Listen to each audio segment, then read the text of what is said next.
کہنے لگا جی نبی پاک صلی اللہ علیہ وسلم کے زمانے میں غلامی ختم کیوں نہیں ہوئی؟ چاہیے تھا حضور کہتے آج کے بعد کوئی غلام نہیں، ختم کر دیتے، ختم کیوں نہیں ہوئی؟ بکتے رہے غلام، بلکہ حضرت علی کے زمانے تک غلام بکتے رہے۔ تو آپ کے پاس کیا جواب ہے؟ میں نے کہا اصل میں آپ رہتے ہیں ان لوگوں کے پاس جو بیچارے عشاء کی رکعتیں بھی پوری نہیں بتا سکتے، تو اس لیے آپ کے اندر یہی بہام پیدا ہوا ہے۔ میں نے کہا میاں نبی پاک نے غلامی ختم کر دی؟ کہنے لگا جی نہیں، یہ میرے پاس ابن اسحاق کا حوالہ ہے، ابن حشام ہے، فلانی کتاب ہے، فلانی کتاب ہے۔ میں نے اسے کہا بچے آپ سمجھے نہیں، نبی کریم علیہ السلام نے نا غلامی کو اتنی عزت دے دی تھی کہ غلامی غلامی رہ ہی نہیں گئی تھی، غلامی غلامی رہی نہیں۔ تو جب کسی چیز کا نام ہی ختم کر دیا جائے، اس کا وہ عہدہ ہی ختم۔ یہ جو لوگ تھوڑے سے اداروں سے انسلاک رکھتے ہیں وہ سمجھتے ہوں گے کہ سیٹ ہی اگر ختم کر دی جائے کوئی، تو اس سیٹ پر جو بندے موجود بھی ہوں تو وہ سیٹ ہی نہیں، سیٹ ہی کوئی نہیں۔ حضور نے دیکھے نا، حضرت ابو ذر غفاری فرماتے ہیں میں اپنے غلاموں کے بارے میں بڑا سخت تھا، لوگ مثال دیتے تھے کہ اگر پھر تمہارا وہی حال کریں جو ابو ذر اپنے غلاموں کا کرتا ہے۔ فرماتے میں جب کلمہ پڑھنے آیا تو بڑی نصیحتیں حضور نے فرمائیں، تو جب میں واپس جانے لگا تو ایک آواز دی، میں واپس لوٹا تو فرمایا ایک بات کا خیال رکھنا۔ یا رسول اللہ وہ کون سی؟ فرمایا اپنے غلاموں کے ساتھ اچھا سلوک کرنا۔ تو فرماتے میں نے فوراً عرض کی حضور کس طرح کا سلوک کروں، کس طرح کا؟ تو یہ ابن ماجہ میں، ابو داؤد میں، نسائی میں، مسند احمد میں، کیا خوبصورت انداز ہے۔ یہ جو بڑے انسانی حقوق کی تنظیموں پہ بات کرنے والے نا، پورے یورپ میں شور مچانے والے، وہ بڑے حقوق بیان کریں گے، سیمینار کریں گے، چارٹر لکھا جائے گا، ڈبیٹ ہوگی، ایوان اقبال میں سیمینار ہوگا، فلانی جگہ ہوگا، کچھ پلے نہیں پڑے گا۔ میرے نبی کے دو جملے، ختم ہو گئی ساری باتیں۔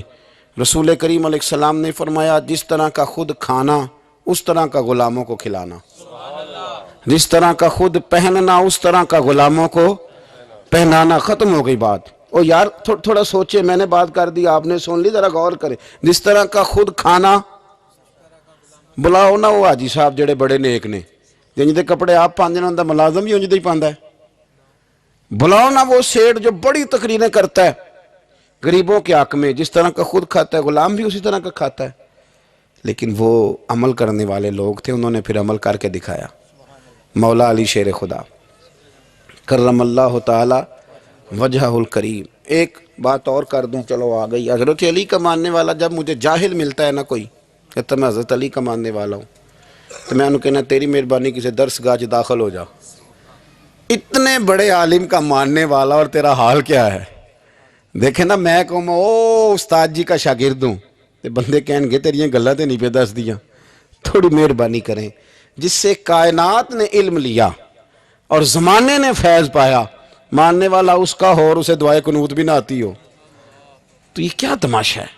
آپ دیکھیں نا، آپ کس بات کہاں کی ہے، سٹیٹس کہاں کا آپ بیان کر رہے ہیں، اور معیار آپ کا کیا ہے؟ بالکل جہالت کی بات کر دینا۔ اور بات مولا علی شیر خدا کا، حضرت علی المرتضیٰ کوفے میں نا اپنے غلام کو لے کے بازار تشریف لے گئے، کہنے لگے یار موسم آ گیا ہے، میرا دل ہے کہ کپڑے نہ خرید لیں قدر کے۔ اس نے کہا حضور چلیں، تو غلام کہتا ہے دو جوڑے حضرت علی نے خریدے، ایک مہنگا ایک سستا۔ تو موٹی بات ہے، جو مہنگا ہے وہ آقا پہنے گا اور سستا ایسے ہی ہوتا ہے نا جی۔ چلو اور گل کرنے ہیں سادی، جلدی سمجھے جا جائے گی۔ جس جائیے دکاندار کو ویاہ تے کپڑے لین تے انہوں کہی دا ایک پان والے وکھا، پھر کہی دا ایک دین دوان والے وکھا۔ وہ دین دوان والے کہڑے ہوندے نے بھلا؟ جڑے پان والے نہیں ہوندے۔ دین دوان والے کہڑے ہوندے نے؟ ایک وہ دے جڑے پانے والے نے، ایک وہ دے جڑے دینے والے نے۔ یہ دینے والے وہ ہوندے نے جڑے پان والے، ہاں جی وہ والے دکھا۔ تو وہ دکاندار کے پاس جا کے حضرت مولا علی شیر خدا رضی اللہ تعالیٰ نے اس کے ساتھ بیٹھے، دو جوڑے خریدے۔ غلام کہتا ہے جب واپس نکلے تو حضرت علی رضی اللہ تعالیٰ عنہ نے وہ دونوں جوڑے، چونکہ میں غلام تھا میں نے پکڑے ہوئے تھے، سمجھ لیں کہ وہ تھیلا کپڑوں کا میرے ہاتھ میں تھا۔ فرماتے ہیں شیر خدا کا گھر آ گیا، میرا بھی غریب خانہ آ گیا، اب ہم نے جدا ہونا تھا، تو ڈیفینیٹ بات تھی، طے تھا کہ یہ پتلا جو ہے اور کم قیمت کا جوڑا میرا ہے۔ تو کہتے ہیں حضرت علی شیر خدا رضی اللہ تعالیٰ عنہ نے مجھے کہا کہ میرا جوڑا دے دو، تو میں نے وہ کپڑا جو مہنگا تھا وہ ان کی طرف بڑھایا، تو انہوں نے سستے کپڑے پہ ہاتھ ڈالا، فرمانے لگے یہ تیرا ہے، اور وہ پیر صاحب بھی ایسے کر سکتے ہیں ویسے کبھی کبھی، ہاں ان کے لیے بھی جائز ہے، کوئی منع ان کے لیے بھی منع، ہاں جی نذرانہ لینا بھی سنت ہے، اور کبھی کبھی غریب مرید کو دینا بھی سنت ہے، یہ بھی سرکار کے دین میں بات موجود ہے۔ بلکہ حضرت شیخ شہاب الدین سہروردی سے کسی نے کہا نذرانہ کس کو کہتے ہیں؟ فرمایا امیر سے لے لینا اور غریب کو دے دینا، اسی کا نام نذرانہ ہے۔ حضرت مولا علی شیر خدا کے اس غلام نے جب مہنگا جوڑا اپنے پاس دیکھا اور سستا حضرت علی کی طرف دیکھا تو اس نے ایک جملہ کہا، پھر حضرت علی نے جواب دیا، یہ ہے شیر خدا کی تعویل۔ ہم نا جب بچوں کو سبق پڑھاتے ہیں نا مدارس میں، تو پہلے اعتراض قائم کرتے ہیں، پھر خود اس کا جواب دیتے ہیں۔ تو دو قسم کا جواب ہوتا ہے، ایک الزامی ہوتا ہے، ایک تحقیقی ہوتا ہے۔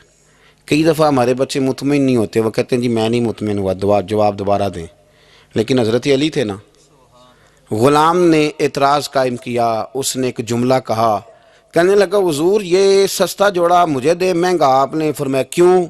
کہنے لگا اس لیے کہ آپ آقا ہیں اور میں غلام ہوں۔ اب شیر خدا کا جواب سنے شیروں والا، فرمانے لگے نہیں میاں، مہنگا تو پہن اور سستا میں پہنوں گا۔ کہنے لگا کیوں؟ فرمانے لگے اس لیے کہ میں بوڑھا ہوں تو جوان ہے، میں بوڑھا ہوں تو جوان جو ہوتے ہیں وہ پہنے کپڑے اچھے اچھے مہنگے، میرا تو بڑھاپا ہے۔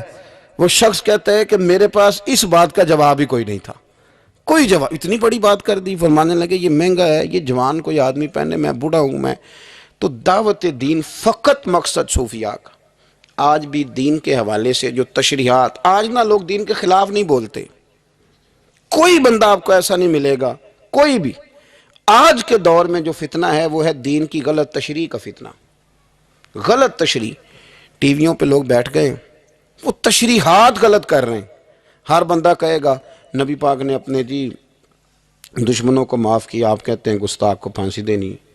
ہر بندہ یہ، اور آیتیں پڑھ پڑھ کے سنائیں گے، وَمَا أَرْسَلْنَاكَ إِلَّا رَحْمَةً لِّلْعَالَمِينَ۔ حالانکہ انہیں یہ نہیں پتا کہ رحمت للعالمین نبی نے فرمایا ہے کہ اگر کوئی شراب پیے گا تو ہم اسے کوڑے ماریں گے، اور حضور نے کوڑے مروائے ہیں، اپنی آنکھوں کے سامنے سرکار نے کوڑے مروائے ہیں۔ رحمت للعالمین نبی نے، جہاد کی بات آئی ہے تو فرمایا اب قتال ہوگا، اب کافروں کی گردنیں کاٹی جائیں گی۔ ہر چیز کا ایک وقت ہوتا ہے۔ غلط تشریحات، جی حضور نے اپنے بے ادب کو معاف کیا، تو میں نے کہا نبی پاک نے بے ادب کو معاف کیا، کسی صحابی نے حضور کے بے ادب کو معاف نہیں کیا۔ آپ دین کی تشریح کو سمجھیں۔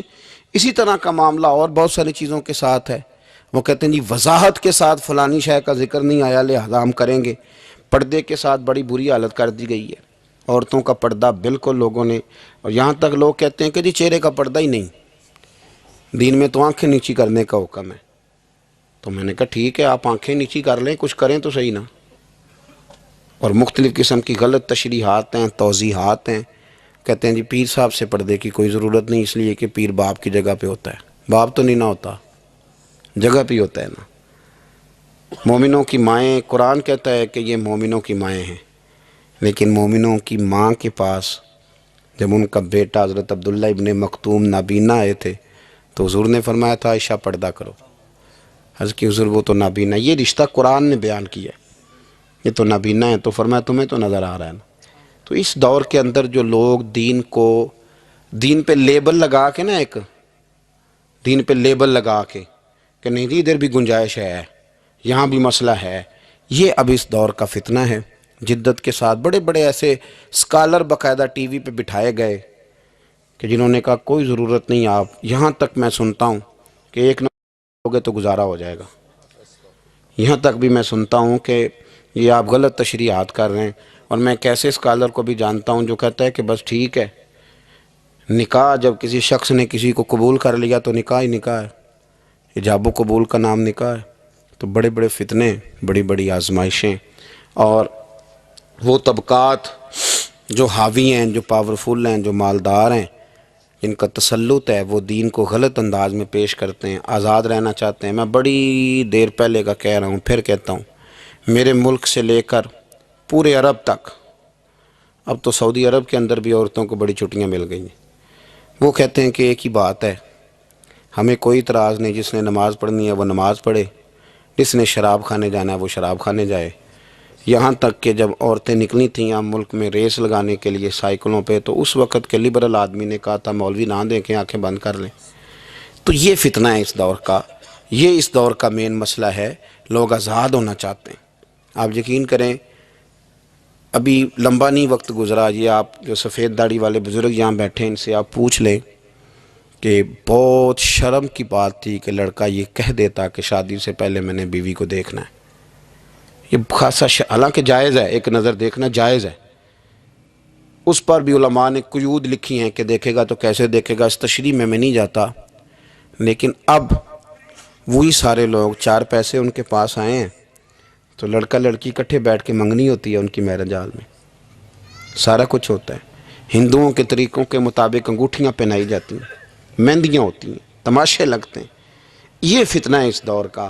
تو اس دور کے صوفیاء اس فتنے کے خلاف اٹھیں گے، وہ جہاد کریں گے، وہ دین کا جو اصل چہرہ ہے وہ لوگوں کے سامنے پیش کریں گے۔ اسی کا نام تصوف ہے، اسی کا نام طریقت ہے، اسی کا نام پیری مریدی ہے، اسی کا نام اصلیت ہے کہ آپ دین پر کسی کو عمل کرائیں۔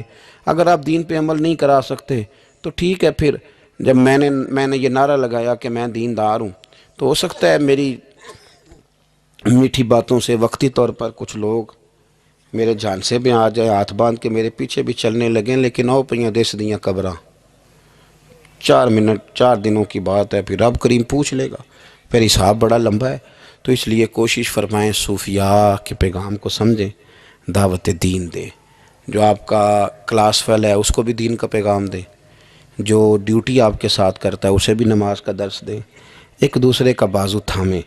اور میں آپ کو بڑی ذمہ داری سے کہتا ہوں کہ کہنے سے بات بن جاتی ہے۔ آپ انشاءاللہ کسی کو کہیں گے نا مسجد چل، تو وہ چلے گا اللہ کے فضل۔ اس کی وجہ یہ نہیں کہ بات میں اثر ہوتا ہے، دین میں ویسے ہی بڑا اثر ہے۔ آپ دین کی بات کر دیں، اللہ تاثیر پیدا کر دیا کرتا ہے، آپ کہہ دیں تو انشاءاللہ ہو جاتا ہے۔